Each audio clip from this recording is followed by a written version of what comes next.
안녕하세요 여러분. 평안한 밤 보내셨는지요? 오늘도 좋은 아침입니다. 날마다 따스한 햇살처럼 우리를 찾아오시는 하나님의 손을 붙잡고 가장 기쁘고 아름답고 행복한 하루를 보내시기를 예수님의 이름으로 축복합니다. 오늘 우리가 함께 읽을 말씀은 시편 27편의 말씀인데요. 조금 긴 말씀이지만 제가 읽어드리도록 하겠습니다.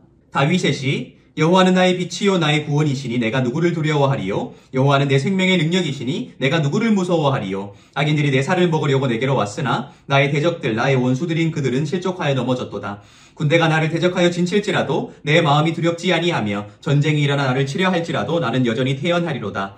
내가 여호와께 바라는 한 가지 일, 그것을 구하리니 곧 내가 내 평생에 여호와의 집에 살면서 여호와의 아름다움을 바라보며 그의 성전에서 사모하는 그것이라. 여호와께서 환난 날에 나를 그의 초막 속에 비밀히 지키시고 그의 장막 은밀한 곳에 나를 숨기시며 높은 바위 위에 두시리로다. 이제 내 머리가 나를 둘러싼 내 원수 위에 들리리니 내가 그의 장막에서 즐거운 제사를 드리겠고 노래하며 여호와를 찬송하리로다. 여호와여 내가 소리내어 부르짖을 때에 들으시고 또한 나를 긍휼히 여기사 응답하소서. 너희는 내 얼굴을 찾으라 하실 때에 내가 마음으로 주께 말하되 여호와여 내가 주의 얼굴을 찾으리이다 하였나이다. 주의 얼굴을 내게서 숨기지 마시고 주의 종을 노하여 버리지 마소서. 주는 나의 도움이 되셨나이다. 나의 구원의 하나님이시여 나를 버리지 마시고 떠나지 마소서. 내 부모는 나를 버렸으나 여호와는 나를 영접하시리이다. 여호와여 주의 도를 내게 가르치시고 내 원수를 생각하셔서 평탄한 길로 나를 인도하소서. 내 생명을 내 대적에게 맡기지 마소서. 위증자와 악을 토하는 자가 일어나 나를 치려 함이니이다. 내가 산자들의 땅에서 여호와의 선하심을 보게 될 줄을 확실히 믿었도다. 너는 여호와를 기다릴지어다. 강하고 담대하며 여호와를 기다릴지어다. 아멘.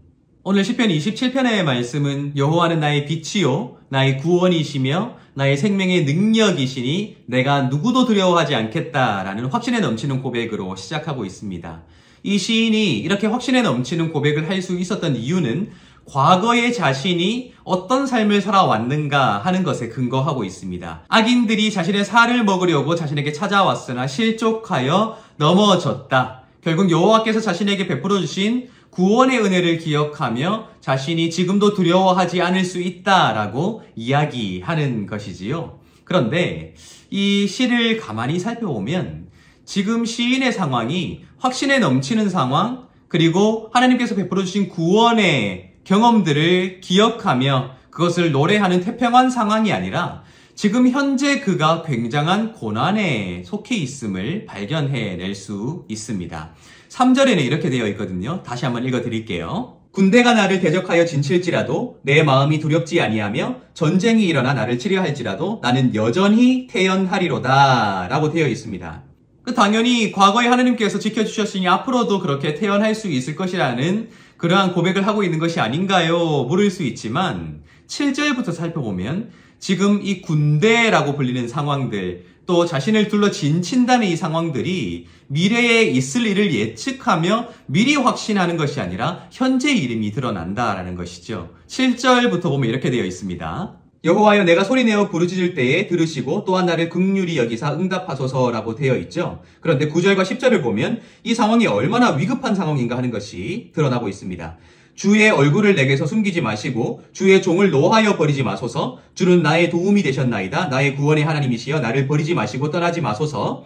내 부모는 나를 버렸으나 여호와는 나를 영접하시리이다 라고 말하고 있기 때문입니다. 지금 이 노래를 지어 부르는 이 시인의 상황이 여호와께서 자신을 버리신 것과 같은 상황이다라는 것이죠. 그리고 더 나아가서 부모조차도 자신을 버린 것과 같은 상황이다. 실제로 부모가 자신을 버리지는 않았겠지만 그만큼 의지할 곳이 없고 그 누구에게도 기대할 수 없는 상황이다 하는 것을 지금 굉장히 다급한 표현으로 여호와께 말하고 있다라는 것입니다. 그런데 지금 이렇게 다급한 상황 가운데서 시인은 하나님께서 지금까지 자신에게 베풀어 주셨던 구원의 경험들을 1절과 2절에 표현함과 동시에 자신이 원하는 딱 한 가지가 있다. 내가 그것을 여호와께 아뢰겠다라고 다짐하고 있죠. 4절과 5절을 보면 이렇게 되어 있습니다. 내가 여호와께 바라는 한 가지 일, 그것을 구하리니 곧 내가 내 평생에 여호와의 집에 살면서 여호와의 아름다움을 바라보며 그의 성전에서 사모하는 그것이라. 여호와께서 환난 날에 나를 그의 초막 속에 비밀히 지키시고 그의 장막 은밀한 곳에 나를 숨기시며 높은 바위 위에 두시리로다 라고 하고 있다는 것입니다. 지금 여호와의 집에 살면서 영원히 여호와를 사모하겠다라는 이 여호와의 성전이죠. 성소이죠. 그것을 향한 자신의 간절한 마음, 이 환난 속에 있고 어려움 속에 있지만 그것으로부터 벗어나서 오직 여호와의 집에 살면서 하나님의 아름다우심만을 사모하겠다라는 자신의 유일한 소망을 하나님 앞에 기도하고 있다는 것입니다. 그만큼 하나님께서 계시는 그곳이 하나님께서 베풀어 주신 은혜의 근거이기에 그곳에 나아가서 하나님의 새로운 구원과 은혜를 받아 누리겠다는 이 시인의 간절함이 묻어나고 있다라는 것이죠. 그런데 우리가 한번 생각해 봐야 할 것이 있습니다. 어떤 사람들은 이 구절을 읽으며 그래서 우리도 하나님의 성전인 이 교회에 나와서 하나님께 기도하고 하나님의 구원하심을 간절히 사모해야 한다라고 손쉽게 해석할지도 모르겠습니다. 생각해 봐야 될 것은 지금 이 노래가 다윗의 시라고 되어 있습니다. 다윗이 지었거나 다윗과 함께한 사람들이 다윗을 위해서 지어 불러 헌정한 노래일 가능성이 높은 것이죠. 생각해보면 다윗의 시대 때는 성전이 없었어요. 게다가 다윗의 인생에 참 많은 부분이 도피하는 자로서의 삶을 살았기 때문에 그가 어디 고정된 곳에 여호와의 성소 또는 성전에 나아갈 수 없는 상황이었다라는 것입니다. 우리 시대는 어떤가요? 우리 시대 때는 성전이 있습니까? 반은 맞고 반은 틀린 말입니다. 성전은 거룩한 전당을 의미하는 것인데요. 우리는 흔히 이 예배당을 성전이라 부르는데 이 예배당을 다른 곳과는 구별하여서 하나님께 예배드리는 곳이라 우리가 특별하게 생각한다는 점에서 거룩한 전당, 성전이라 부를 수는 있겠으나 성경에 기록되어 있는 의미로서의 성전은 아니라는 것을 우리는 알고 있죠. 더군다나 하나님께서는 이 건물로서의 성전이 아니라 성령께서 거주하시는 우리를 성전으로 삼으셨다고 신약성경에서 그렇게 선언하고 있다는 것을 우리는 알 수 있습니다. 그래서 이 구절을 하나님의 성전과 하나님께서 임재하시는 그곳을 사모하는 이 다윗의 마음을 그리고 그곳에서 비롯되는 여호와의 구원을 사모하는 이 다윗의 마음을 단지 이 예배당에 나아가서 하나님의 구원을 소망해야 한다라고 해석할 수 없다라는 것이죠. 어떤 의미가 되어야 될까요?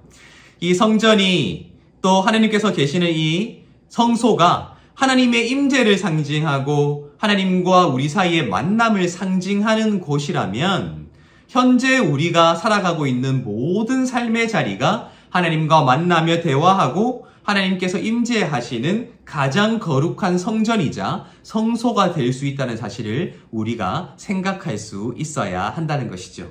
간편하게 성전으로서의 나의 삶, 또 교회로서의 나의 삶을 벗어버리고 교회에 가자, 성전에 가자 간편하게 말해버리는 것이 아니라 내가 어디로 가든지 하나님께서 나를 구원하시고 또한 빛이 되시고 또한 생명의 힘이 되신다는 그 사실을 성전된 내가, 교회된 내가 어디로 가든지 경험하며 살아가야 한다는 능동적인 책임을 우리에게 불러일으키는 것이 바로 이 시편 27편의 표현들이다라는 것입니다. 다윗의 시대 때 또 구약 성경의 시대 때는 성전이 있고 성소가 있으며 여호와의 궤가 있었기에 그곳에만 하나님께서 임재하신다라고 생각했다면 우리 시대 때는 궤도 없고 성전도 없지만 성령께서 거하시는 성전으로서의 내가 어디로 가든지 하나님의 성전이 되어 가장 거룩한 삶을 살아가고 그곳이 하나님의 구원과 은혜를 경험할 수 있는 곳이 될 수 있도록 항상 책임감 있는 삶을 살아야 한다라는 것을 우리에게 상기시키고 있다라는 것이죠. 그리고 한 걸음 더 나아가 볼까요?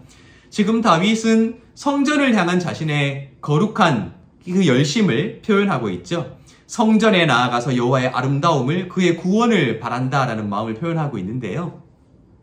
만약 우리가 성령께서 거하시는 성전으로 살아간다면 저는 우리가 바로 다윗이 바랬던 성전으로서의 역할을 하며 살아가야 된다고 생각하게 되었습니다.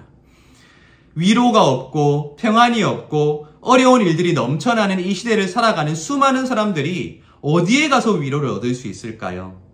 바로 성령을 모시고 살아가는 성전된 우리와 대화할 때에, 우리와 만날 때에, 우리와 관계 맺으며 살아갈 때에 우리를 통해 역사하시는 그 성령님의 역사로 하나님의 임재하심으로 많은 사람들에게 그 평안과 은혜와 위로를 줄 수 있는 삶을 성전인 우리가 살아갈 수 있어야 한다라는 것을 도전하고 있는 말씀이 오늘 이 시편 27편이 아닌가 저는 그렇게 생각해 보게 됩니다. 여러분, 교회에 가자. 글쎄요. 성전에 가자. 글쎄요, 어쩌면 교회로서의 우리의 삶과 성전으로서의 우리의 삶을, 그 책임감을, 그 의무를 누군가에게 맡겨버리는, 건축물에 맡겨버리는 그러한 행위가 아닌가 저는 생각하게 됩니다. 내가 교회이고 내가 성전일 텐데, 그렇게 성령을 모시고 살아가는 내가 어디로 가든지 하나님의 은혜와 구원을 경험할 뿐만 아니라 많은 사람들에게 성전으로서 살아계신 하나님을 보여줄 수 있는 삶을 살아가야 하는 것이 아닐까, 오늘 이 시편이 우리에게 넌지시 도전하고 있다라는 것입니다. 오늘도 성전으로서 살아갈 수 있으면 좋겠습니다. 교회로서 살아갈 수 있으면 좋겠습니다. 그러한 삶을 살아가시고 온전히 하나님과 동행하시며 많은 사람들에게 하나님을 나타낼 수 있는 거룩한 삶으로 하나님께 원돌리시는 여러분들 되시기를 예수님의 이름으로 축복합니다.